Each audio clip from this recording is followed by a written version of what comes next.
प्रकाश लदवानी वाले। रे ऑर्केस्ट्रा बजा।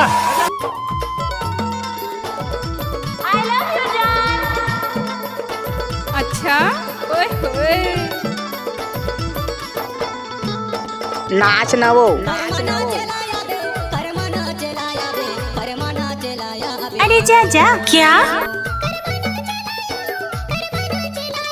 डीजे प्रेम प्रकाश लदवानी वाले।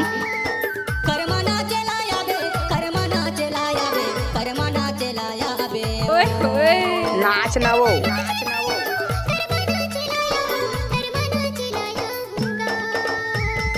आप सुन रहे हैं डीजे प्रेम प्रकाश का मिक्स किया हुआ गाना।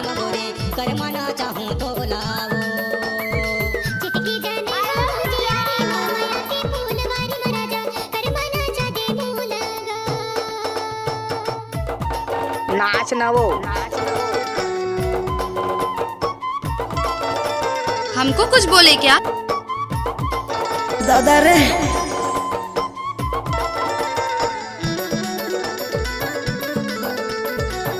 एक बार मोर सन नाच के तो दे।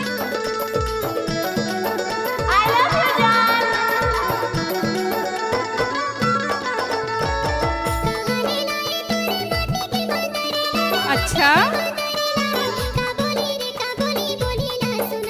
ओए होए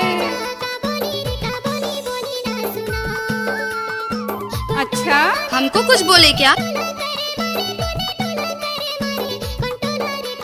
अरे जा जा। डीजे प्रेम प्रकाश लदवानी वाले।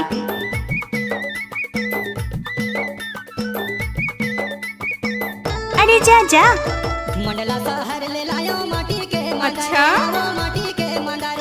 नाच ना वो। डीजे प्रेम प्रकाश लदवानी वाले।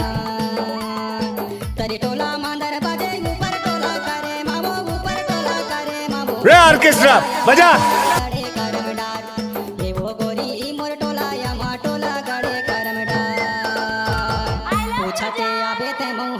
मोर घरे के दुआरी मा गोरी करमाना चाहूं तो लाओ छिटके जाने हाऊं जे अरे मां माया के फूल वारी मा गोरी करमाना चाहूं तो लाओ। अच्छा ओए होए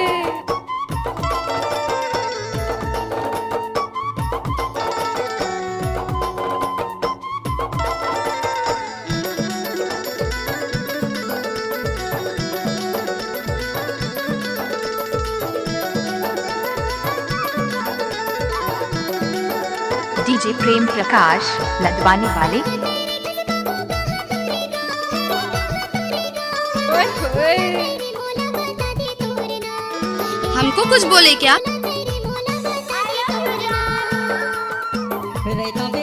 डीजे प्रेम प्रकाश लदवानी वाले।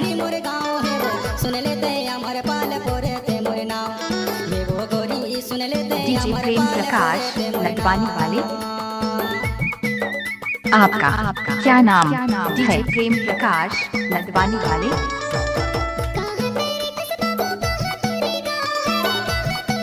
एक बार मोर सन नाच के तो दे।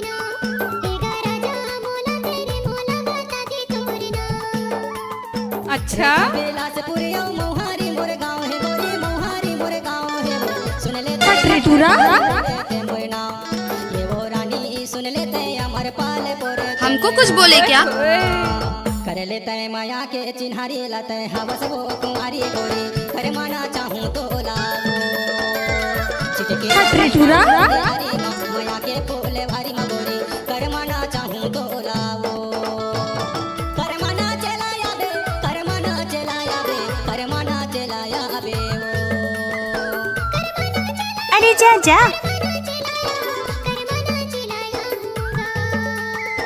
कर माना चलाया बे कर माना चलाया बे कर माना चलाया ओए बे होए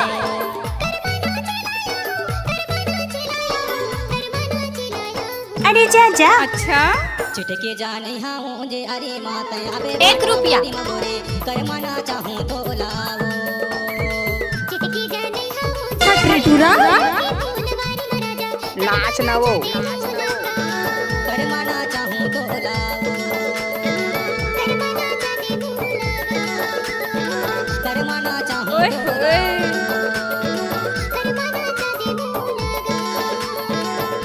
मिक्स बाय आप सुन रहे हैं डीजे प्रेम प्रकाश का मिक्स किया हुआ गाना।